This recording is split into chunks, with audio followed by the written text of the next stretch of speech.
সামনে এলো বনলতার আসল পরিচয়। হ্যাঁ বন্ধুরা, কোণে দেখা আলো সিরিয়ালের আগামী পর্বগুলিতে আমরা এমনটাই দেখতে পাবো। হাসপাতাল থেকে লাজু বাড়ি ফিরে আসার পরে বনলতার ঘরে ঢুকলে বনলতা লাজুকে বলে কারো ঘরে ঢোকার আগে পারমিশন নিতে হয়, সেটা তুই জানিস না। হঠাৎ করেই বনলতা লাজুর প্রতি খারাপ ব্যবহার শুরু করে। তখন লাজু বলে ভুল হয়ে গেছে ময়ূর দিদি, আর কখনো করব না। লাজুর মুখে এই ময়ূর দিদি ডাক শুনে বনলতা একদমই রেগে যায় এবং বলে ওই নামে আমাকে আর কখনো ডাকবি না। তখন লাজু বলে তাহলে কি নামে ডাকবো?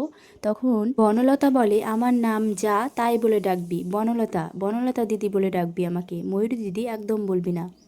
তখন লাজু বলে আচ্ছা।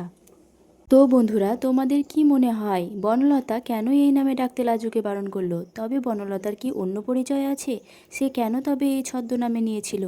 অনেক রহস্য জড়িয়ে আছে লাজুর পরিচয় ও বনলতার পরিচয়ের মধ্যে দিয়ে। সমস্ত কিছু জানতে চ্যানেলটিকে সাবস্ক্রাইব করে ভিডিওটিকে লাইক করে দেবেন, যাতে পরবর্তী পর্বগুলো এই চ্যানেলে সবার আগে আপনি দেখতে পারেন।